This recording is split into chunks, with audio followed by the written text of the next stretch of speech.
잠깐! 최준영입니다. 다양한 지식을 연결해서 큰 이야기를 만들어내는 경험. 어디서? 위즈덤 칼리지에서 함께 하시죠. 네이버에서 위즈덤 칼리지를 검색하세요. 네, 자 그럼 오늘 퇴근길 라이브 본격적으로 시작하도록 하겠습니다. 먼저 오늘 증시 상황에 대해서 이야기해 주실 우리 박진희 부장님부터 모시죠. 어서 오십시오. 네, 안녕하세요. 네. 안녕하세요. 네, 반갑습니다. 유한타증권의 박진희 부장님. 어떻게 오늘은 사무실 분위기가 좀 어땠습니까? 별로 안 좋았던 것 같아요. 별로 안 좋았습니까? 네, 요새 좋을 수가 직원들 한숨 소리밖에 안 들리는 것 같아요. 오늘은 진짜 아마 더 그랬을 것 같아요. 그렇습니까? 종목별로 네. 굉장히 오늘 낙폭이 큰 게 많아가지고 네, 맞습니다. 체감 수익률은 훨씬 안 좋았죠. 1% 정도였지만. 네, 그러니까 코스피가 한 1% 가까이 0.96% 빠졌죠. 네네. 2,317이었고 코스닥이 2.12%. 코스닥이 좀 더 많이 빠졌는데 750.78로 마감을 했는데 지수보다 훨씬 더 아마 개별 종목들 단에서는 낙폭이 컸던 종목이 많았군요. 아무래도 이제 개인 투자자분들이 많이 투자하고 계신 테크들이 좀 안 좋았고 코스닥도 좀 안 좋았고 이따 뭐 부장님께서 말씀하시겠지만 전반적으로 내용 자체가 오늘은 좀 웃기에는 많은 분들이 좀 내상을 많이 입은 날인 것 같아요. 오늘이 네, 그렇습니까? 네. 그러네요. 뭐 많이 빠진 종목도 저도 지금 찾아보니까 한 8% 이렇게 빠진 친구도 있고 그렇습니다. 자, 그러면 오늘 일단 전체적인 시장 분위기부터 네. 한번 좀 보고요. 그다음에 섹터별로 한번 좀 살펴보고 할까요? 네, 오늘 뭐 아까 말씀해주신 대로 시장 상당히 질이 안 좋았습니다. 하락 종목이 양시장 합쳐서 2,000 개가 넘었으니까 오른 거보다는 뭐 하락한 종목이 상당히 월등하게 좀 많았다라고 보시면 좋겠습니다. 오늘 시장 전체적인 큰 그림에 놓고 본다라면 오늘도 역시 시장에서는 좀 코로나 확산 이 부분이 좀 중요한 부분을 좀 많이 차지했던 것 같습니다. 그래서 이런 부분들로 인해서 역시 또 이제 경기 침체에 대한 우려감 같이 또 번지는 모습이고요. 또 특히 이제 내일 발표되는 미국 CPI 이 부분에 대한 우려감 때문에 시장이 좀 상당히 좀 많이 혼란스러웠던 모습이 나타나면서 특히 IT 섹터하고 경기 민감주 섹터도 좋지 못한 모습이었고요. 또 특히 달러하고 유로화 이제 페리티 1대1 되면서 또 시장이 그로 인해서 또 한번 유로존 좀 경기 침체에 대한 우려감 이런 부분들 같이 좀 불거졌고요. 또 러시아가 이제 아시다시피 이제 독일 쪽으로 가는 이제 로드스트림 1의 이제 가스 공급을 어느 정도 이제 어느 정도가 아니죠. 지금 중단? 이제 중단하는 거죠. 네. 11일부터 열흘 동안 이제 뭐 보수한다 그러면서 이제 뭐 중단했는데 그 다음에 다시 안 열 수도 있다. 뭐 그런 가능성 뭐 이런 부분들까지 네. 좀 불거지면서 시장 전체적으로 좀 많이 힘들었던 것 같습니다. 지금 코로나도 계속 더블링 현상 나타나고 있는 상태인데 다음 달에 뭐 한 20만 이상 나올 수도 있다라는 얘기까지 나오니까 시장 전체적으로 안 그래도 좀 소비가 많이 위축되고 있는 상태 속에서 한 번 더 이제 또 위축될 수 있는 우려감 이런 부분들이 좀 많이 커졌던 것 같아요. 그래서 네. 전체적으로 좀 안 좋았었고 장 후반에는 이제 좀 그 마이크론의 이제 히로시마 팹의 이제 정전 사고 때문에 이제 디램 쪽 관련한 뭐 하이닉스가 조금 반등하기도 했었는데요. 전체적으로 뭐 오늘 IT 섹터 너무 안 좋았었습니다. 그래서 하지만 또 장 끝나고 나서 다 뚜껑을 열어봤더니 외국인들이 또 사긴 샀더라고요. 보니까 IT 주들을 제가 보니까 뭐 삼성전기, LG전자, 뭐 삼성전자, 하이닉스하고 일부 반도체 뭐 소재 쪽들, 기판 쪽들 이런 것들은 좀 매수세가 들어와 있더라고요 보니까. 네, 그래서 네. 그런 부분들은 좀 살짝 좀 변화가 있었는데 전체적으로 시장이 상당히 조금 우려를 했다. 또 특히 이제 중국 같은 경우가 아시다시피 이제 코로나 제로 정책을 쓰잖아요. 네. 그러다 보니까 이제 뭐 상하이에 지금 뭐 3일 이후로 지금 한 350명 정도 코로나 확진자가 나왔다 그래요. 우리 입장에서는 뭐 350명이라 그러면은 정말 작은 수치인데 네. 중국에서는 뭐 믿기는 힘듭니다만은 그것 때문에 더 계속 또 봉쇄 조치 오래 가고 그러다 보면 또 이제 일자리 줄어들 것에 대한 우려감, 그럼 또 소비가 또 줄어들 것에 대한 우려감, 그럼 또 중국의 경기가 또 다시 다운될 것에 대한 우려감, 그럼 전 세계 글로벌 경기가 또 하반기에 안 좋아질 것에 대한 우려감, 이게 지금 계속 안 좋은 얘기를 계속 몰고 다니면서 지금 확대 재생산되는 그런 상황이라서 안 좋은 얘기들이 계속 시장에 좀 영향을 많이 미치면서 오늘도 전반적으로 좀 약세였었고요. 뭐 거의 오른 섹터는 뭐 진단키트 치료제 섹터 뭐 요 정도 하고 바이오 헬스케어 섹터에서 일부 요 정도 빼놓고는 거의 대부분이 좀 약했던 것 같습니다. 네. 전체 시장 분위기는 하여튼 썩 좋지 않았던 그런 하루로 기억이 될 것 같고요. 말씀해 주신 것처럼 거의 전 섹터, 거의 전 분야가 이제 하락이었고 아주 일부 바이오라든지 몇몇 종목들 또 진단키트 이쪽 정도만 살짝 괜찮았던 그런 상황인데 어느 섹터가 훨씬 더 그 중에서도 좀 어려웠는지 뭐 하나하나 좀 그러면 살펴보죠. 어느 섹터부터 좀 살펴보면 되겠습니까? 오늘 가장 안 좋았던 섹터는 뭐 당연히 뭐 경기 민감주 섹터, 경기 민감주. 네 하고 이제 또 리오프닝 섹터.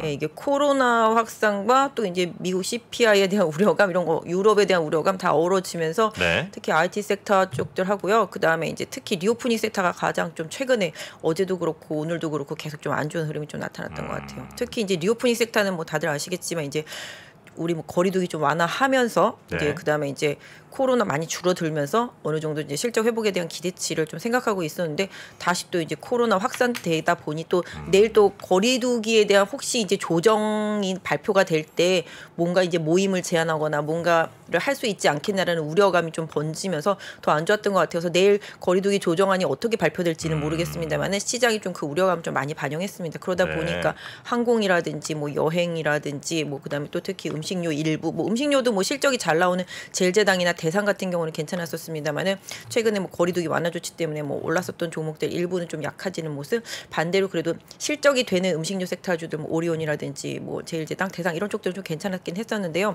전반적으로 또 영화관도 좀 안 좋아졌었고. 일단 거리두기 완화에 대한 기대치가 뭐 주가에 반영되면서 최근에 올랐던 종목들은 반대로 이제 코로나 확산 때문에 상대적으로 조금 힘든 흐름. 그러니까 카지노, 뭐 면세점 아까 말씀드린 대로 저희 보통 이제 리오프닝이라고 그러면은 뭐 여행, 항공, 카지노, 면세점 다 이런 쪽들이잖아요. 영화관까지. 그러니까 그런 섹터주들이 어제도 그렇고 오늘도 그렇고 좀 특히 힘든 행보가 좀 나타났던 것 같습니다. 이 사회적 거리두기 관련해서는 물론 이제 아직은 뭐 전망들, 뭐 분석들 정도만 나오곤 있습니다만. 대체로는 다시 예전처럼 무슨 격리를 한다든지 이런 방향으로 가지는 않고 아마 4차 접종에 대한 이야기가 좀 중점적으로 나오지 않겠느냐 뭐 네, 이 정도의 맞습니다. 이야기가 좀 많이 네, 맞습니다. 시장의 주류 분석 전망 정도인 것 같고요. 뭐 영업 제한을 둔다거나 이러긴 아마 좀 힘들지 않겠느냐. 네, 맞습니다. 지금 뭐 이미 풀어놓은 상태라서 또 다시 하면 또 상당히 좀 저항이 많이 강하지 그렇겠죠. 않을까 싶습니다. 네. 사회적 거리두기 관련해서 리오프닝주가 오늘 그래서 꽤 리오프닝이라고 네. 한다면 흔히 뭐 여행주, 항공주, 또 관광, 카지노, 그쵸. 호텔 뭐 이런 정도가 네, 맞습니다. 가장 영화관도 그렇고. 네. 영화관 같은 경우도 네. 네. 그런 데가 이제 오늘 전체적으로 좀 많이 안 좋았던 하락폭이 좀 컸던 업종인 것 같고요. 그리고 경기 민감주면 뭐 여러 종목들이 있잖아요. 굉장히 다양하게. 뭐 그래도 최근의 흐름으로 봤을 때는 가장 지금 많이 빠진 게 안 그래도 좀 많이 빠졌는데 IT 섹터주들이 오늘 더 좀 IT 섹터요? 심했던 것 같습니다. 반도체? 예. 네, 반도체도 그렇고요. IT 부품류들 사실 최근에 뭐 IT 부품류들은 워낙 좀 안 좋았었고요. 이제 뭐 삼성이나 LG에서 뭐 실적에서도 보여주듯이 가전 쪽 저희 지난주에도 뭐 얘기했었습니다만은 가전이라든지 모바일 섹터 쪽들이 워낙 안 좋다 보니까 그런 부분들로 인해서 부품 오더컷 계속 나가는 부분들로 인해서 상당히 좀 안 좋은 상황이고요. 이런 부분들 특히 뭐 지난번에 이제 TV 쪽 안 좋다는 말씀 해주셨다시피 지금 패널 쪽과 관련되어 있는 쪽들은 계속 오더컷이 한 50% 정도까지 막 된다라고 막 얘기를 하더라고요. 그래서 디스플레이 패널이요? 네네 그런 쪽들은 계속 안 좋게 얘기가 나오니까 또 관련되어 있는 부품주들 소재주들 상당히 좀 안 좋은 흐름이 좀 나타나고 있고요. 반도체는 뭐 아까 말씀드렸다시피 뭐 경기 뭐 아시잖아요. 경기가 안 좋아지면 소비가 줄어드니 소비가 줄어들면 뭐 IT 기기에 대한 그런 매출이 좀 감소할 것에 대한 우려감 때문에 반도체 섹터라든지 전체 IT 전반적으로 좀 안 좋았었습니다. 사실은 계속 이렇게 뭐 공급이 부족이라고 맨날 그러는데 네. 그런데도 불구하고 계속 안 좋다고 얘기하니까 그게 경기 침체의 우려감을 지금 주가에 선반영시키고 있다라고도 보실 수가 있겠는데 상대적으로 지금 보시면 자동차는 상당히 강하잖아요. 네. 자동차가 상당히 강한 이유는 뭐 아시다시피 환율 효과도 있고 이제 친환경차 매출이 늘어나는 부분도 있고요. 사실 북미에서만 놓고 본다라면은 테슬라 빼고 나면은 현대기아차가 이제 2등이라는 거죠. 뭐 수치적으로는 상당히 차이가 납니다만은. 전기차 판매. 그렇죠. 그런 친환경차 쪽에서는 네. 네, 그러다 보니 시장에서는 그런 부분에 대한 기대치, 그다음에 이제 현대차가 환율 효과도 좀 받고 그래서 뭐 15조 얘기 나오면서 상당히 좀 강한 모습인데요. 그러다 보니까 이제 북미향 자동차 부품 업체들이 상당히 강합니다. 어제 같은 경우는 뭐 만도, 화신 뭐 이런 것들 상당히 많이 올랐었고요. 오늘도 시장 대비해서는 상대적으로 좀 선방을 했던 모습이 나타나는데 또 가장 큰 이유도 뭐냐면 가전 쪽으로 들어가거나 모바일 쪽으로 들어가야 될 반도체가 지금 이게 뭐랄까요? 그쪽으로의 수량을 줄이다 보니까 오히려 자동차 쪽에서 쓰는 쪽에서 룸이 생겨버린 거예요. 네. 그러다 보니까 자동차 쪽의 공급량이 이제 더 늘어나게 되니까 시장에서는 이 부분에 대해서 좀 기대치를 많이 반영하고 있는 거죠. 그동안 이제 반도체가 없어서 차량을 뭐 못 만들어서 못 팔았다 뭐 이런 분위기였었잖아요. 그러다 보니까 이 부분이 좀 뉘앙스적으로 많이 좋아지다 보니 자동차 쪽이 오히려 조금 긍정적인 반사적인 거죠. 네. 일정 부분 그런 흐름들이 좀 나타났고요. 뭐 아까도 말씀드렸습니다만 안 좋기는 안 좋았지만 오늘 이제 장 끝나고 나서 열어보니 반도체 쪽에 이제 외국인들 매수세가 들어왔더라라는 점, 그다음에 IT 쪽에서도 외국인들 매수세가 들어왔더라는 점, 이 부분 확인해 보실 수 있을 것 같고 하이닉스도 그렇고 삼성전자도 그렇고 외국인 매수세는 들어왔었습니다. 그럼 개인이 판 건가요? 삼성전자는? 뭐 삼성전자 뭐 마이너스 1. 기관도 네. 팔았을 것 기관도 좀 같기는 한데요. 팔았고. 한번 확인 좀 해볼까요? 네, 삼성전자가 오늘 마이너스 1.19% 700원 하락한 58,100원에 끝났고요. SK하이닉스도 0.43% 하락 400원 빠진 93,300원에 마무리가 됐거든요. 그래서 네, 지금 삼성전자 오늘 보면 외국인은 생각보다 안 샀네요. 아까 좀 많이 샀었던 것 같은데 네, 별로 조금밖에 안 샀네요. 보니까 4일 연속 사고는 있긴 한데요. 오늘 보시면 개인도 사고 기관이 좀 3일 연속 매도를 했습니다. 네. 대신에 이제 연기금은 좀 매수를 했는데 지금 보면은 증권 쪽하고 이제 삼펀드 쪽에서 조금 매도가 나오고 있는 모습인 것 같고요. 네. 하이닉스도 아까 외국인 좀 매수세가 들어온 것으로 보여지고 있는데요. 전체적으로 아까 말씀드렸던 대로 지금 마이크론의 히로시마 팹 이제 일본에 있는 히로시마 팹에서 이제 정전 사태 나면서 지금 웨이퍼 손상도 좀 있고요. 전체적으로 좀 손상이 있어서 지금 손실 부분을 조금 더 확인을 해봐야 되겠지만 네. 결론적으로 마이크론의 뭐 4분기랑 내년 1분기 실적에 좀 어느 정도 영향을 줄 수밖에 없는 상황이다. 뭐 이런 얘기들이 지금 계속 나오고 있습니다. 네. 그러다 보니까 특히 삼성전자, 하이닉스, 마이크론이 전 세계 디램에서 참 차지하는 비중이 있거든요.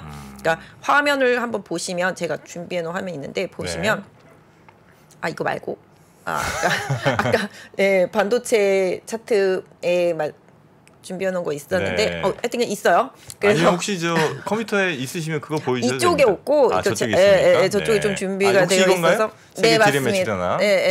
지금 보시면 비중이 삼성전자가 디램에서 이제 42% 정도 되고 하이닉스가 27% 정도 되고 마이크론이 24% 정도 되거든요.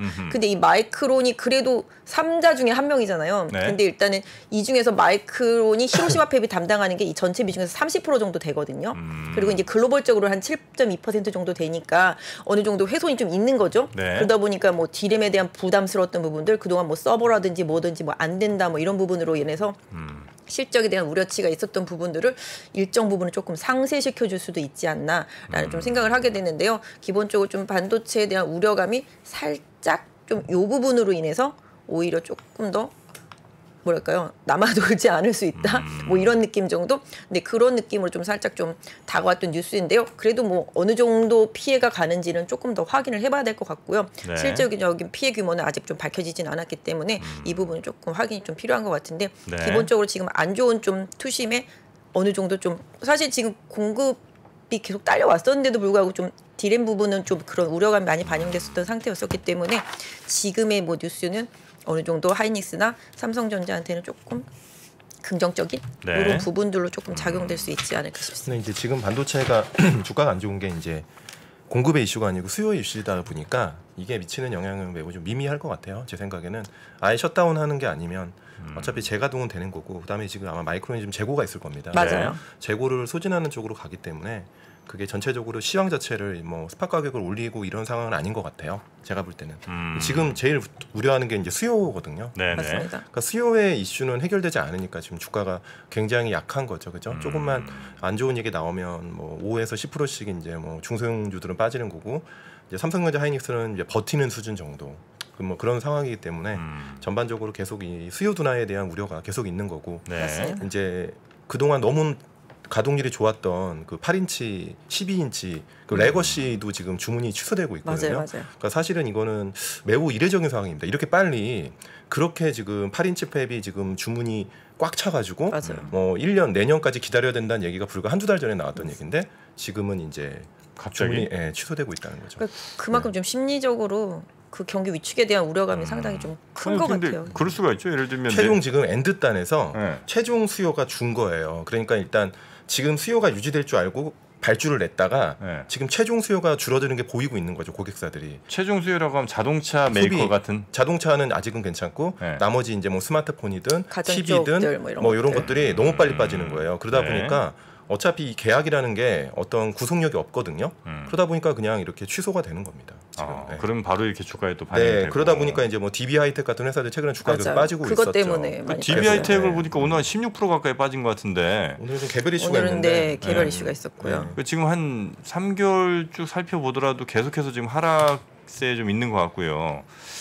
시장이 좀 빠르게 그런 부분들을 좀 반영을 시키고 있는 것 같아요. 계속 한 3주 전부터 계속 오더컨 얘기가 계속 나오면서 이제 IT 섹터 반도체 주들이 급락을 하기 시작했던 건데 네. 아까 말씀 주신 대로 지금 일단 마이크론 같은 경우는 현재 재고를 가지고 단기적으로 좀 대응을 한다라고 좀 얘기를 했고 피해 규모를 조금 봐야 된다라는 얘기를 했습니다만은 일단 네. 전반적으로 반도체 부분이 경기에 가장 민감하기 때문에 시장에서 가장 반응도도 크고 계속 또 매출 줄어드는 게 눈에 빤히 보이니까 계속 좀 줄여나가고 좀 그런 상황인 것 같습니다. 근데 그 DB하이텍 같은 경우는 반도체 설계 설계 사업 쪽을 좀 분사한다는 소식이 아마 또 전해진 모양이죠. 네, 그 얘기가 있었고 공시를 했고 네. 이제 어떻게 할지에 대해서 이제 추후 공시한다고 나왔기 때문에 약간 물적 분할에 대한 우려가 좀 있고요. 근데 이제 실제 매출에 차지하는 비중은 굉장히 크진 않습니다. 근데 이제 약간 지금 같은 상황에 물적 분할을 할 가능성에 대해서 투자자들이 굉장히 지금 오늘 경계 매물이 많이 나온 것 같아요. 그러니까 그런 것 같아요. 이 DB하이텍이라는 회사가 너무너무 좋아졌거든요. 팬데믹 이후에. 맞습니다. 2019년도에 1,000억 정도 벌던 회사가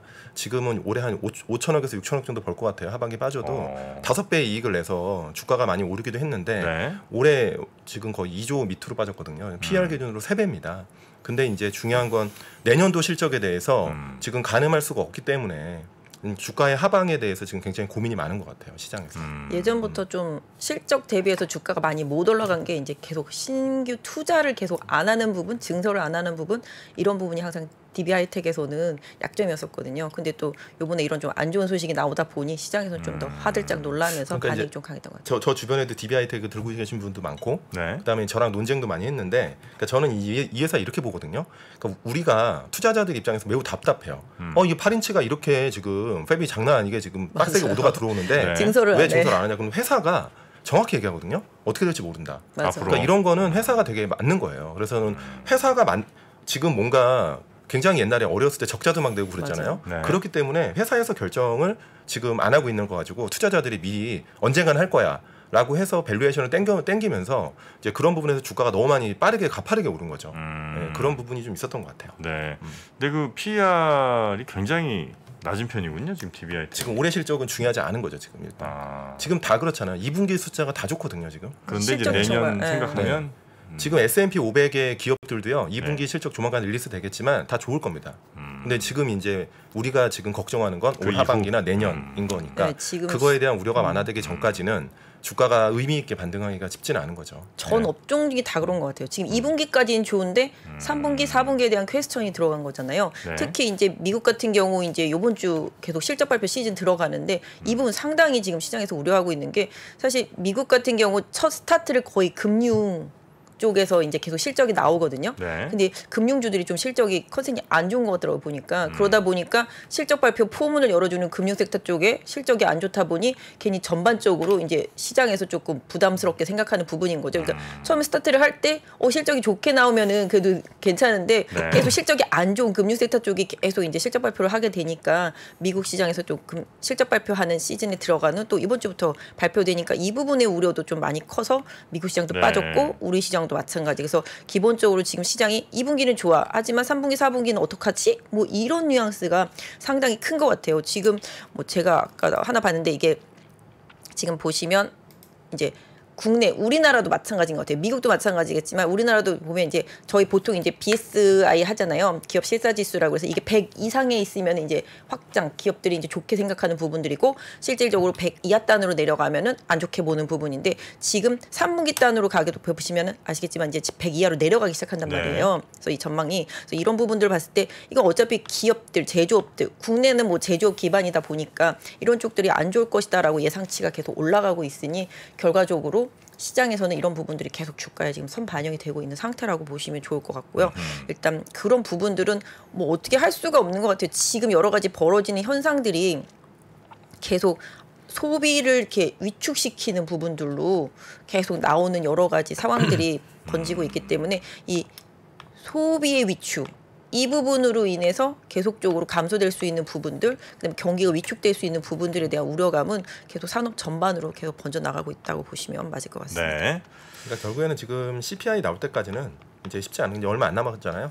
맞습니다. 내일 봐야 될것 내일 같아요. 저녁 다음 9시 반. 13일 날. 네네. 그때 봐야 되고 지금 장이 더 지금 조금 굉장히 좀 애노잉한 게 뭐냐면 좀 짜증스러운 게 뭐냐면 예전에 불과 장이 안 좋았을 때 계속 안 좋았지만 올해 그래도 금리 이슈로 움직일 때는 맞아. 금리가 오르면은 그래도 경기가 개선될 가능성이 있네. 그러니까 약간 경기가 좋으니까 금리 올리나 하면서 시클리컬들도 좋았고 그쵸, 맞습니다. 일부 밸류 애들이 좋았어요. 성장주가 안 좋아도. 근데 금리 빠지면 또 성장주가 좋았고. 근데 지금은 다 빠지는 겁니다. 맞습니다. 그냥 경기 둔화에 대한 우려가 네, 있어서. 맞아요. 그게 지금, 좀 힘든 거죠. 이게 예전에는 금리 인상을 할 때 이게 경기가 좋으니까 계속 금리를 인상을 하면서 잠깐 시장 빠졌다가 또 올라오고 이런 스타일이었는데 지금은 완전히 반대되는 건데 앞서서 말씀해 주신 대로 지금 이제 내일 발표되는 CPI가 좀 시장에서 지금 불을 지른 거거든요. 왜냐하면 지금 컨센이 며칠 전에 8.8이 나왔잖아요. 네. 8.8이 나왔는데 이제 백악관에서도 얘기를 했습니다. 6월 CPI에 대해서 얘기를 하는데 매우 높다. 매우 높다라는 매우 식으로 높을 얘기를 것이다. 했고 하지만 뭐 뒤에 이제 더불어서 지나간 일이다 뭐 이런 식으로 얘기를 하긴 했습니다만 매우 높다라고 얘기를 했고 지금 UBS에서 지금 전망치를 9.0까지 지금 내놓고 있습니다. 그러니까 시장 컨센서스가 8.8인데 백악관에서 매우 높다라고 얘기할 정도면 그게 오바된 게 아니겠는 거냐 시장에서 이제 생각을 하는 거고요. 그렇게 따지면 이제 시장에서 다시 한번 이제 그 위축되는 흐름에 대해서 우려감을 보여주고 있는데 사실 이게 지금 6월 달 거는 높을 수밖에 없거든요. 5월 대비해서 6월 달에 에너지 가격이 10% 이상 올랐거든요. 네. 그렇기 때문에 이게 비중을 많이 차지하고 있기 때문에 높게 나올 수밖에 없는 상황인데 7월 달에 꺾인다는 거를 다들 알고 있거든요. 기본적으로 7월 달에는 대부분 꺾이거든요. 그 뒤로 많이 빠졌기 때문에 원자재 가격들도 많이 빠지고 소재 가격들도 많이 빠지고 곡물 가격들도 많이 빠졌기 때문에 그래서 7월 달이 꺾이는 부분은 분명히 알고 있는데 지금 일단 6월 나오는 거에 대한 우려감이 분명히 큰 거고 7월 달이 꺾이는 부분을 알고 있지만 이 부분이 이제 발표가 됐을 때 시장이 이제 어떻게 해석해 주냐는 거죠. 아까 백악관처럼 지나간 일이다라고 해석을 해 줄지 아니면은 그래도 지금 현재가 높다라는 측면을 좀 높게 볼지 봐야 되겠지만 실질적으로 수치가 8.8 이상이 나오든 8.8 이하로 나오든 간에 시장의 반응이 단기적으로 좀 답을 줄 가능성이 높습니다. 그러니까 그 수치를 보고 난 다음에 시장의 반응이 단기적인 시장의 반응에 방향성이다라고 보시는 게 맞겠죠. 그걸 좀 여쭤보고 싶은데 뭐 제가 다른 데도 한번 잠깐아마 여쭤보는 것 같긴 한데 8.8이 예상치예요. 네네. CPI니까 소비자 물가지수. 네. 근데 이제 어디에서 뭐 9.0까지도 UBS에서 보고 네. 있다고 지금 하셨는데 네. 하여튼 굉장히 높은 수치잖아요. 네. 8.8보다 예를 들어 낮은 한 8.5좀 나왔다. 네. 이게 증시에 더 좋을지 아니면 8.8 무조건 좋아요. 그렇죠. 네. 낮게 8.8보다 나오면 낮은 무조건 게 좋죠. 무조건 무조건 낮은 게 좋죠. 좋아요. 지금은. 네. 완전히 왜냐면 지금- 또 네. 걱정하시는 분들은 8.8보다 낮게 나오면 금리를 지금 자이언트 스텝 말고 그냥 울트라 스텝으로 그냥 1.0 가자 뭐 이럴 수도 있잖아요. 물가가 지금 이렇게 상황인데 이 정도는 올려도 되겠구나. 그렇진 그렇진 않나요? 그 정도 상황은 아니에요. 시장은 물가가 피크아웃 하는 거를 봐야 돼요. 맞아요. 페드도 그걸 기대하고 있는 겁니다. 그래서 근데 지금 8.8이라는 숫자도 불편한데 지금 9까지 얘기가 나오니까 일단은 안 좋은 높을 줄 알았지만 불편한 거죠. 그래서 확인하고 사겠다라는 거죠. 그래서 8.8보다 낮게 나오는 걸 무조건 낮게 완전 나옵니다. 좋죠. 네. 쳤다는 걸 그래서 확인하고 그쵸. 산다는 거죠. 그렇죠. 네. 왜냐하면 7월 달에 꺾일 거 뻔히 아는데 네. 기본적으로 8.8보다 낮게 나오면은 일단 인플레는 꺾였다라고 보는 거고 앞서서 말씀해 주신 대로 페드는 인플레가 이렇게 꺾였으니 우리 다시 가던 길로 더 빅스텝으로 가겠다라는 의도가 아니라 오히려 물가가 꺾이면 본인들이 좀 스텝을 조절할 수 있는 뭐랄까요 룸이 좀 생길 수 있는 부분들 이런 부분들 때문에 오히려 시장에서는 좀 강렬하게 반응을 할 수도 있습니다. 그래서 기본적으로 좀 예. 만약에 이제 그 정도 숫자가 나와버리면 문제가 뭐냐면 7월 달에는 당연히 MOM으로 빠지겠죠. 네. 하지만 7월 중순 이후에 또 유가나 이런 에너지 가격이 또 어떻게 될지 모르잖아요. 커머디티가 물론 오르기는 쉽지 않은 환경일 수 있지만 그렇게 되면 절대 레벨이 중요하거든요. 네. 9라는 숫자를 보잖아요. 그럼 언제 3, 4까지 갑니까? 페드는 3, 4까지 빨리 가고 싶은데 제가 볼 때는 9라는 숫자가 나와버리면 올해 내내 5도 가기가 쉽지가 않을 수 있어요. 그러니까 중요한 건 정말 세게 긴축을 하지 않으면 그럼 시장은 흔들리겠죠. 엄청 많이. 그런 부분이 있기 때문에 CPI를 보고서 저가 매수를 하고 싶은 겁니다. 네. 그래서 오늘 같은 날 대기 매수가 거의 없었던 거예요. 거래도 없으면서 그냥 흘러내리는 겁니다. 일단은 이거 내일 보고 움직여도 그렇죠. 움직이겠다는 거죠. 네, 그래도 그렇죠. 충분하니까요. 그러니까 안 보고 미리 예상하기에는 좀 그렇고 또 백악관에서도 세게 얘기했잖아요. 매우 높다 이런 식으로 얘기했기 때문에 일단 불안한 거죠. 지금 일단은 불안하니까 일단 보자. 일단은 보자. 그리고 또 시장의 반응을 보고 따라가도 늦지 않다. 이런 심리가 좀 팽배하다 보니까 전반적으로 좀 시장이 좀 빠졌고 그다음에 여러 가지 상황 속에서 뭐 대만이라든지 또 중국이라든지 뭐 유럽 다 마찬가지로 그 부분에 대해서 영향을 계속 받고 있고요. 네. 이런 부분들로 인해서 시장 전반적으로 중국도 그렇고 우리나라도 그렇고 많이 좀 안 좋았던 것 같습니다. 네. 그러면서 뭐 지금 뭐 질문도 좀 나오긴 했습니다. 금호석유 같은 그러니까 경기 민감주라고 여기 봐야 되겠죠? 뭐 이런 화학주들이 지금 말씀하신 대로 경기 네. 민감주예요. 지금 롯데케미칼, 금호석유, 그다음에 이제 대한유화 이런 부분들 상당히 좀 많이 최근에 빠지고 있어요. 결과적으로는 화학주들 같은 경우는 소비랑 또 직결되는 부분들이 많고요. 제품 가격도 상당히 좀 중요합니다. 그런데 또 유가가 오르니까 또 다시 이제 원가 부담이 생긴 부분이 되겠는데 네. 안 그래도 예전에 화학업체들, 수소화학업체들 같은 경우 증설 러시가 있어가지고 상당히 고가인 상태입니다. 가격이 많이 빠져 있는 상태인데 또 이제 유가가 오르니까 원가 부담에 대한 부분들 이런 부분들이 좀 반영이 된 상태라고 보시면 맞지 않겠나. 사실 금호석유나 제가 듣기로는 금호석유나 롯데케미칼은 실적 정도는 그냥 소소하게 시장의 컨센서스 정도는 좀 맞춰줄 수 있다. 대한유화가 조금 미스가 날 가능성이 높다. 이렇게 화학 애널리스트들은 계속 말을 하고 있는 상태거든요. 네. 근데 아까 말씀해주신 대로 뭐 유가라든지 경기에 대한 우려감 이런 부분들이 두루두루 반영이 되면서 화학업체 좀 주가가 더 많이 빠진 것 같습니다. 네. 그러니까 지금 화학은 이렇게 퉁으로 보면 되게 다 안 좋은 거 맞는데 또 개별 이슈를 보잖아요. 그럼 더 안 좋아요. 왜? 지금 그렇기 때문에 다 모든 화학의 제품의 스프레드들이 다 꺾였는데 개별적으로 들어가면 사실은 진짜 살만하게밖에 없습니다. 그만큼 지금 금속은 MB 라텍스에 엄청난 수혜를 입었어요. 팬데믹 때 이제 고무장갑이다라는 그쵸, 맞아요. 큰 수요인데 그러면서 증설을 엄청 합니다. 대만부터 해가지고 LG화학도 조만간 이제 증설 물량이 엄청 쏟아지고 있고요. 그래서 라텍스 스프레드 빠졌죠. 그리고 이제 대한유화나 롯데케미칼은 아까 이제 우리 부장님 말씀하신 것처럼 유가, 납사가 원료인데 원료 가격은 유가는 100불 근처에 있는데 제품 가격은 다 급락해서 다 적자인 거고 하나솔루션도 좋았지만 지금 소다가 안 좋아요. 소다가 지금 가성 소다가 또 스프레드가 쭉 빠졌습니다. 이미 그 PVC는 이미 망가졌고, 근데 다 그런 이슈가 돼 있고 그렇기 때문에 이제 뭐 효첨소 이런 애들 또 약간 다른 이슈고요. 얘네들도 이제 뭐 전방이 뭐 타이어니까 약간 그런 어떤 우려감들. 네. 그래서 개별 이슈로 보면 화학이 다 안 좋은 거예요. 문제는 원가는 또 엄청 지금 짱짱한 거죠. 유가니까. 맞아. 그래서 이제 사실 한국 화학 회사들이 되게 좀 어렵고 그나마 LG화학 정도가 2분기 숫자가 나쁘지 않을 정도입니다. 네. 왜냐하면 LG화학은 좀 스페셜리티가 많거든요. 그러다 보니까 가격 증가를 좀 한 것 같아요. 네. 뭐그 정도로 좀 정리될 것 같습니다. 보통 뭐 이제 정유도 그렇습니다만 기름값 좋을 때가 기름값 비쌀 때가 이제 회사들이 좋잖아요. 네. 뭐 정유 이쪽은 뭐 많이 남겨 먹는 것 같아요. 정유도 그렇지 않아요. 제가 계속 말씀드리지만 네. 정유 회사들이 실적 잔치를 했을 때가 유가가 되게 짱짱할 때도 있지만 네. 2016년도에 유가 30불 갔을 때 가장 실적이 좋았어요. 왜냐하면 유가를 파는 게 아니에요. 그쵸, 스프레드를 먹는 회사들은. 회사니까. 네. 네. 그 정제 마진을. 원유를 싸게 갖고 와서 그 네. 가솔린이나 디젤, 맞아요. 제트유로 바꿔서 만들어서 파는 거기 때문에 그 사실은 유가 레벨과 상관없는데 왜 이렇게 근데 유가 빠지면 정유주가 빠지냐? 유가가 빠지면 이렇게 생각하는 겁니다.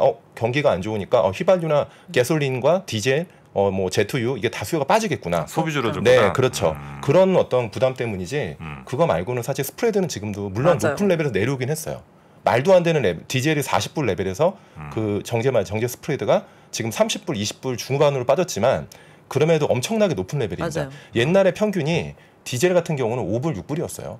그 거의 BEP 왔다 갔다 했습니다. 네. 근데 맞아요. 지금 20불대니까 실적은 엄청 좋은데 똑같은 거죠, 얘네도. 한참 고점에서 내려왔군요, 여기도 다. 당연히 왔죠. 내려왔습니다. 모든 내려왔지만 여전히 기업들의 실적이 반응이 좋죠. 지금 말씀하신 대로 소비랑 직결되는 것 같아요. 소비가 줄어들 것에 대한 우려감이 계속 지금 주가에 반영이 되고 있다라고 보시면 좋거든요. 지금 좋은 것보다 네. 미래에 안 좋아질 것에 대한 소비가 안 반응. 좋아질 거라는 우려는 내년이나 아니면 올해 연말부터의 경기 침체에 대한 우려 뭐 이게 제일 큰 지금 건가요? 상황인 거죠. 지금 아시잖아요. 뭐 여러 가지 상황 돌아가는 거 보면은 계속 소비가 위축될 수밖에 없는 부분들인데 사실 이게 소비의 위축이라는 거는 내 수익이 감소하면 소비가 감소할 수 있는 부분들이 많이 커지잖아요. 네. 그렇죠? 그러니까 임금이랑도 관련이 있는데 지금 보시면 중국도 코로나 봉쇄를 하면서 지금 돌아다니지를 못하고 뭐 생산도 못하고 있지만 기본적으로 일자리가 많이 줄어들고 있단 말이죠. 중국에서 기본적으로 일자리가 이번 코로나 봉쇄 때문에 한 4분의 1 정도 준다고 치면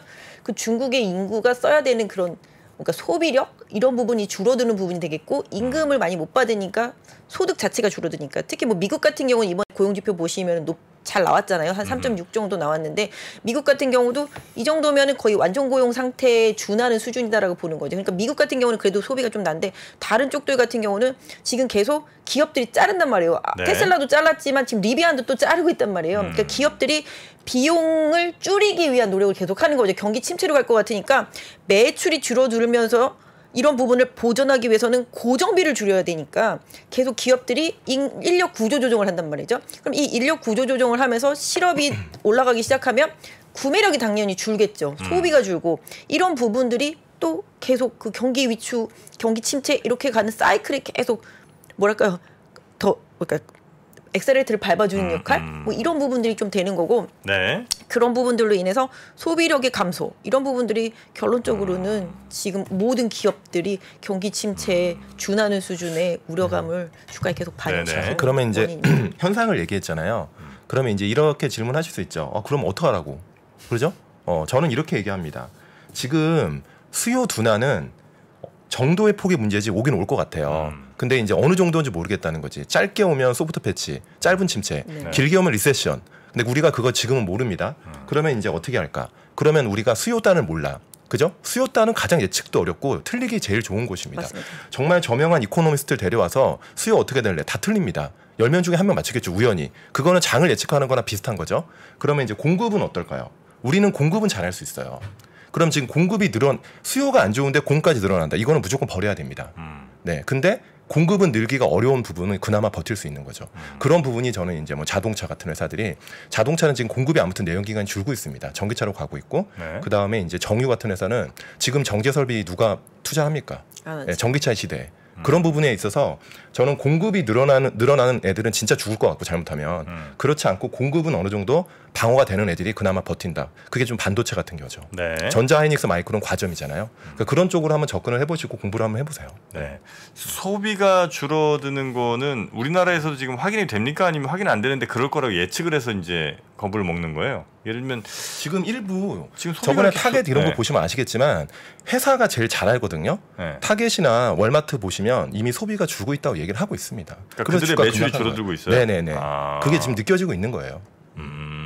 가격적인 부분들도 상당히 있고 제가 아까 말씀드린 대로 소득이 주니까 구매력이 줄어든 부분들도 있겠지만 제품 가격 자체가 올라가다 보니까 보편적인 소비가 줄어들 수밖에 없는 것 같아요. 그래서 최근에 보면 실적 발표한 기업들 중에서 그나마 선방했다라고 하는 기업들은 프리미엄급 제품을 잘 팔았던 기업들 내지는 뭐 명품이라든지 이런 비싼 뭐 경기 침체랑 전혀 상관없는 구매력을 가지고 있는 소비층들을 공략한 네. 그런 업체들 같은 경우는 그래도 그나마 뭐 이제 매출이라든지 실적에 있어서 긍정적인 부분들이 좀 있었고 뭐 보편적인 부분에 있어서 그러니까 그래서 지금 경기 침체로 가니까 필수 소비재 쪽이 그나마 시장에서는 선방을 하고 있다라고 보시면 좋겠죠. 돈 없어도 사야 되는. 그렇죠. 먹고는 네. 살아야 되니까 그런 부분들이 그나마 이제 선방을 하는 거고 이제 선택 소비재 이런 쪽들이 안 좋은 거죠. 그게 이제 뭐 TV라든지 뭐 가전 쪽이 됐겠죠. 그래서 이런 선택 소비재 쪽이 그래서 좀 안 좋은 부분들이 분명히 있는 거고. 근데 네. 앞서도 말씀해 주셨지만 공급이 과잉된 부분이 분명히 안 좋긴 합니다만은 결국에 나중에 기업들이 결국에 가서는 감산을 하더라고요 보니까 지금 패널도 가격 계속 빠지니까 감산이 나중에는 분명히 기업마다 나올 수 있겠고 뭐 이렇게 정유 업체는 아니겠지만 화학 업체들도 가동률을 계속 줄여나가는 현상 이런 부분들이 나중에 나오기 시작하면은 네. 이런 공급적인 부분들이 해소될 때 그때가 나중에 이제 뭐 다시 또 싸게 살 수 있는 기회가 올 수도 있을 것 같긴 한데요. 기본적으로 기업들이 감산을 하기 시작하는 시점들 네. 이런 쪽들을 계속 좀 기다려 보시면서 매수 포인트는 나중에 좀 그러니까 오늘 잡아보시면 보면 약간 음식료 중에 가공하는 애들이 좀 올랐잖아요. 그 제당이랑 대상 제당이랑 대상, 이런 애들이 좀 맞습니다. 주가가 셌는데 단순히 2분기 어닝으로 지금 움직이는 장은 아니에요. 근데 이제 얘네들이 왜 세냐면 또 반대로입니다. 반대로 얘네들은 이미 가격을 올려놨어요. 맞아요. 예, 가공식품을 많이 올려놨습니다. 5에서 10%를. 원가는 좀 빠졌잖아요. 원가 부담 때문에 올려놨는데 원가는 좀 빠지고 있잖아요. 네, 근데 맞습니다. 하반기에 뭐 공급가가 여기서 더 오를지 빠질지는 모르겠어요. 그거는 커머디티 예측은 어려우니까. 근데 이제 이런 부분들은 좀 약간 편해 보이는 거죠. 지금은. 아무튼 미리 가격은 올려놨는데 원가 부담은 좀 완화되는. 그렇죠. 네, 이런 상황인 것 같아요. 그래서 오늘 음식료들이 중에 얘네들이 좀 셌다. 그러니까 좀 예. 필요한 거 많이 나오잖아요. 그쪽에서 대체로 뭐 그런 부분도 그래서 하여튼 원가 부담이 좀 줄어드는 부분들 이런 부분들이 제품 가격은 올렸는데 뭐 그리고 나중에 제품 가격이 전가시키기도 사실 쉬운 업종이고 음식료 섹터주들이 대신에 이제 또 구매력에 있어서 구매 저항이 상당히 적다라는 거죠. 비싸다고 안 살 수 없는 섹터들이다 보니까 그래서 필수 소비재 최근에 보시면 화장품도 완전히 망가졌는데 화장품도 지금 또 필수 소비재가 되고 있습니다. 네. 주가가 워낙 많이 빠지다 보니까 싼 것도 있겠습니다만은 경기가 안 좋아도 뭐 바르고 씻고는 해야 되니까 오히려 또 화장품 섹터주들이 또 필수 소비재로 또 역할을 해주면서 주가가 더 이상 바닥에서 더 네. 빠지지 않는 그런 상황들도 나타나고 그러니까 재단 같은 있습니다. 종목이 약간 꽃놀이 팬 게 지금 뭐냐면 제당은 일단 제일제당이요? 예, 예. 네네. 제가 CJ 아까 제일제당. 말씀드렸지만 가공식품은 아무튼 가격 정가를 하고 있고 그다음에 제가 저번에 한번 말씀드렸지만 이제 배달의 민족이 실제로 GMV 10% 빠졌어요. 제가 그럴 것 같다고 했죠. 진짜로 10% 넘게 빠졌습니다. 배달의 민족의 GMV 거래액이 네. 예, 비싸기 때문이죠. 굉장히. 맞아요. 배달료도 비싸고. 그래서 제가 이제 좀 확인을 해봤는데 아직은 모르겠는데 HMR이 늘고 있습니다. 확실히. 예, 약간 일로 넘어가는 수요가 있고 그다음에 이제 바이오가 매우 중요한데 네. 제당은 바이오가 이제 중국의 돼지 가격을 잘 봐야 돼요. 그 엄청 중국 올랐죠. 돼지고기의 사료거든요. 아미노산들이 다.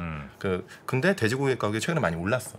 그래가지고 다시 최근에 좀 빠지고 있지만 이런 부분들이 약간 꽃놀이패예요. 그래가지고 제당이 이런 어려울 때 예전에도 제가 생각을 해보면 경기가 어려울 때 제당이 잘 버텼고 경기가 막상 되게 좋아지잖아요. 그럼 제당은 좀 아주 재미가 없습니다. 회사가.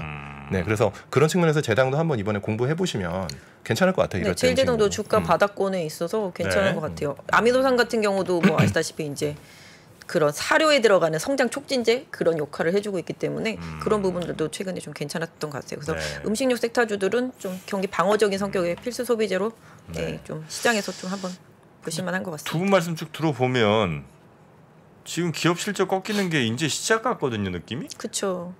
이제 시작이면 지금보다 주가는 훨씬 더 꼬라박을 가능성이 높습니까? 아니면 지금 이제 시작되는 이 침체에 대한 거를 많이 반영한 거라고 보십니까? 저는 계속 저번에도 말씀드리지만 그런 정말 리세션이라고 하면 주가는 여기서 더 빠집니다. 20% 이상 더 빠져야 돼요. 보통 한번 리세션 오면 평균 30에서 50% 빠지거든요. 그럼 지금 이제 20 몇 프로 빠졌잖아요. 고점 대비는 30%지만 하지만 저는 아직 완전한 진짜 침체는 아니라고 보는 거죠. 그래서 지금 어느 정도 프라이싱이 돼 있기 때문에 지금은 아예 그냥 뭐 주식을 다 팔고 이런 거보다는 계속 좋은 종목들을 골라내는 그런 작업들을 해야 된다. 그렇다고 공격 앞으로는 아직 모르겠다. 왜냐하면 절대 물가 레벨이 너무 높고 페드의 긴축 경로에 대해서 투명함이 없어요. 네. 그러니까 페드는 지금 시장의 신뢰를 잃었기 때문에 페드의 긴축 경로가 시장의 신뢰를 얻을 때 그때 사도 된다. 제대로 공격은. 그렇다고 완전 현금화를 시키면 그 타이밍을 맞추기 매우 어렵다. 맞습니다. 왜냐하면 지금 이미 프라이싱이 많이 되고 있는 과정이기 때문에 나는 최저점에 살 거야. 나는 1800 오면 그때 살 거야. 그때는 그렇게 하셔도 됩니다. 1800이 막상 오면. 근데 올지 안 올지 모르잖아요. 네. 그렇기 때문에 시장을 완전히 떠나기보다는 계속 워칭 하시되 너무 공격은 하지 마시라고 제가 계속 말씀드리는 거예요. 이런 것 같아요. 말씀 주신 거랑 비슷한 것 같아요. 지금 경기 침체 얘기를 하고 있지만 실질적으로 미국도 그렇고 유럽도 그렇고 침체 선언을 하지는 않았거든요. 네. 그래서 실질적으로 침체 선언을 하지 않았고 그 가능성이 지금 주가에 계속 전이가 되고 있는 상태잖아요. 특히 뭐 아까 달러하고 이제 유로와 페리티도 이제 1대1이 된 상황이라서 이제 유럽이 더 힘들어지고 유럽은 지금 이제 금리 인상 카드를 쓸 수도 없는 상황이 되고 네. 뭐 이러다 보니까 유럽이 좀 더 힘들어지는 상황 그런 부분들이 이제 시장에서는 더 이제 우려감으로 다가오는 부분들이 되겠고요. 중국도 지금 그동안 계속 방어를 하고 돈 풀었지만 또 물가가 좀 움직이기 시작하니까 이 어느 정도 돈을 풀어서 이걸 막을 수 있을지 모르는 상황이 되다 보니까 시장은 계속 이제 그 미래에 다가올 두려움이 더 이제 많이 반영이 되는 부분들인데 실질적으로 제가 생각할 때 시장의 저점은 우리가 상상도 못하는 수준에서 갑자기 어느 날 나타나는 수도 상당히 많거든요. 지금 이 경기 침체의 우려감이 가장 강력한 원인이 됐던 게 사실은 뭐 최근에 러시아 문제도 있었습니다만은 또 최근에 다시 또 이제 코로나도 다시 또 이렇게 벌어질 줄은 몰랐잖아요. 그러니까 이렇게 겹치다 보니까 안 좋은 부분들이 있는데 사실 여기서 어느 순간 또 푸틴의 속내가 뭐 어쩔지 모르겠어요. 사실은 푸틴을 고립시키고자 했던 바이든의 속내가 잘못된 거잖아요. 지금 거꾸로 푸틴이 지금 칼자루를 쥐고 있는 상태가 돼버렸잖아요. 이 상황이 언제 어떻게 반전될지 모르기 때문에 이런 반전도가 분명히 나타난다라면 또 시장에서는 그런 우려감을 또 언제 그랬냐는지 바꿔버릴 수도 있기 때문에 네. 너무 막연한 우려감만 갖고 시장을 대하기보다는 앞서서 말씀해 주신 대로 정말 절대적으로 좋은 기업이고 실적이 좋은데 시장 때문에 많이 빠진 기업이 있다라면은 뭐 공격 앞으로가 아니라 아까 말씀 주신 대로 저도 개인적으로는 방어적인 저점 매수 전략은 네네. 분명히 좀 필요하다라고 보고 있고요. 이런 부분들은 결국은 나중에 분명히 그러니까 그런 거잖아요. 발바닥에서는 못 사도 무릎 이하다라는 생각이 되면은 모아 나가기 시작하는 전략은 분명히 좀 유효하다라는 생각을 가지고 시장을 좀 대응하셨으면 좋겠습니다. 그래서 저희가 잠시 후에 이 정지영 교수님 모시고 그 러시아 우크라이나 휴전 가능성에 대한 이야기를 좀 더 찬찬히 한번 여쭤보도록 하겠습니다. 자, 그리고 아까 시작하시면서 바이오 쪽의 일부들은 좀 괜찮았다고 하셨는데 오늘 괜찮았던 바이오가 뭐 진단 키트, 아, 네네. 그다음에 또 어떤 쪽 바이오였어요? 신약?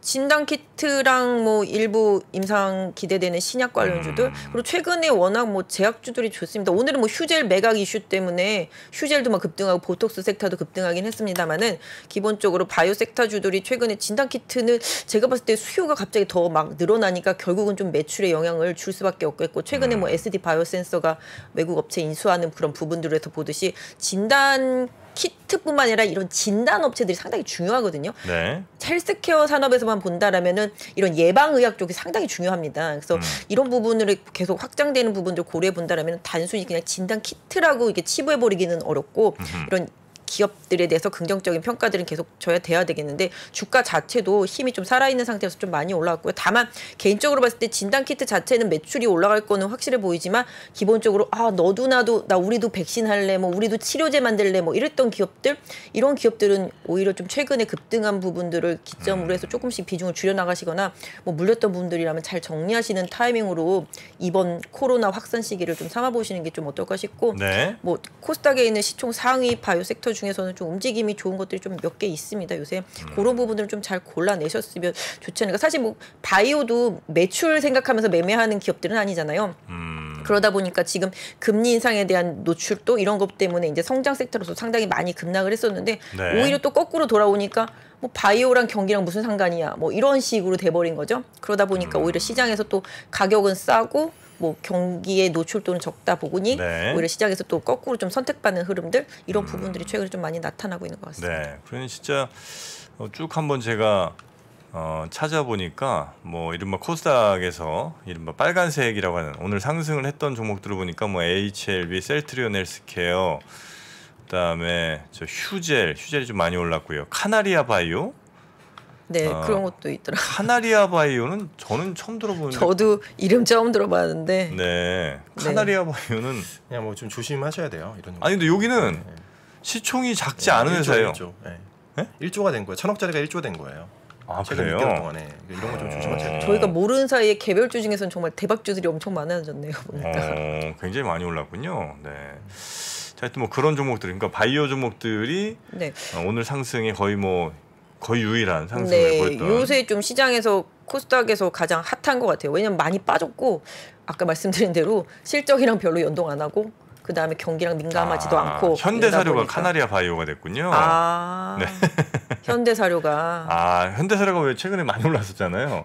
그러면서 이제 사명을 또 바꾼 모양이네요. 뭐 제가 볼 때는 그런 것 같아요. 현대사료 같은 종목을 좀 굳이 언급을 해야 될까? 물론 그것도 종목 중에 하나지만, 네네. 그런 부분이 있어요. 왜냐하면 이런 생각을 하거든요. 그 현대사로 전혀 관심 없던 분이 이렇게 많이 올랐네 하고 접근하시는데 사실은 펀더멘탈로 전혀 설명이 안 되거든요. 이런 부분들이. 그래서 그런 부분들은 조금 잘 경계하셔가지고 매매 잘하시면 뭐 트레이딩 잘하시면 되지만 저는 그래요. 조금. 맞습니다. 요새 그래도 바이오에서는 올해 그래도 임상 기대된다고 계속 증권에서 애널리스트들이 리포트를 내주는 것들이 있잖아요. 그런 것들 위주로 좀 보시면 뭐 최근에 보면 뭐 ABL도 그렇고 뭐 레고캠 바이오도 그렇고 계속 좀 레포트 나오는 편이고 제약 중에서는 제가 보니까 대웅이랑 한미 뭐 이런 쪽들 흐름 좀 괜찮은 것 같아요. 이미 또 시장 대비해서 많이 올라오긴 했습니다만은 그래도 올해 좀 뭔가 유의미한 대웅 같은 경우는 이제 실적 면에서 보톡스 실적 면에서 그다음에 한미 같은 경우도 올해 좀 임상 기대되는 부분들이 좀 많이 있고 그러니까 대형 제약사들은 그런 부분들 조금 활용해 보시고 코스닥에서는 좀 시총 상위권에서 그나마 기관들의 레포트가 나오는 바이오 회사들 네, 그런 부분들을 좀 활용해 보셨으면 좋겠습니다. 바이오도 사실은 지금 눈이 좋은데 이미 워킹을 많이 했다는 거를 조금 염두에 두셔야 되고 그 보통 한 30~40%씩 올랐어요. 뭐 진단하는 회사들. 그래서 저는 이제 이런 생각합니다. 시장의 컬러가 어떻게 바뀔지 모르겠지만 CPI 전후로 컬러 바뀔 수도 있거든요. 그러면 제가 볼 땐 바이오 두둑이 맞습니다. 한 번은. 그래서 그런 부분들이 있기 때문에 매매를 하실 때 좀 그런 부분을 신중하게 하셔야 돼요. 제가 저번에도 한번 말씀드렸잖아요. 처음 따라가는 건 괜찮다. 근데 어느 정도 진행됐을 때 물론 A스토리 같이 주가가 50% 오를 수도 있습니다. 근데 A스토리는 완전 펀더가 없는 회사는 아니거든요. 그 기본적으로 그 우영우가 잘 됐고 그 뒤에 또 기다리는 게 있습니다. 그 빅마우스 이렇게 뭐 기다리는 것들이 있기 때문에 그래서 좀 움직였던 거지. 근데 이제 중간중간 너무 뒤늦게 따라가면 지금 같은 장은 하루에 10몇 %씩 움직일 수 있는 장이기 때문에 그 소중한 재산을 제가 볼 때는 안 먹는 건 괜찮아요. 근데 물리면 별로잖아요. 요즘 같을 때. 좀 그렇게 하시면 될 것 같아요. 알겠습니다. 자, 요 정도 오늘 시장 보면 어떨까 싶은데 혹시 박진희 부장님 뭐 빼놓으신 거 있으면 시간을 좀 드릴까요?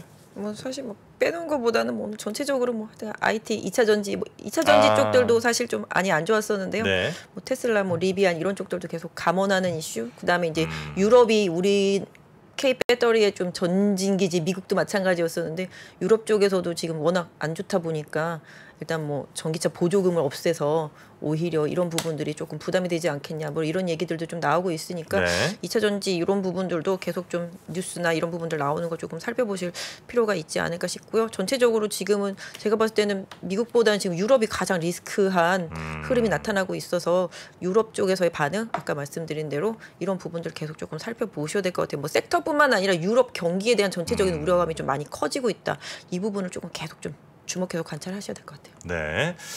유럽 상황들 잘 살펴볼 시간이 잠시 후 바로 이어집니다. 자, 오늘 함께해 주신 유안타증권의 박진희 부장님 대단히 고맙습니다. 네, 감사합니다. 고맙습니다. 내 ETF 아이디어를 실제 상품으로 출시할 수 있는 투자 with the star 그 마지막 파이널 라운드에 진출할 영광의 4인은 지금 바로 소개하겠습니다. 김형준, 이승원, 최호균, 임재환. 총 상금 5천만 원을 가져갈 최후의 승자는 누가 될 것인가? 투자 with the star 파이널 라운드를 기대해 주십시오.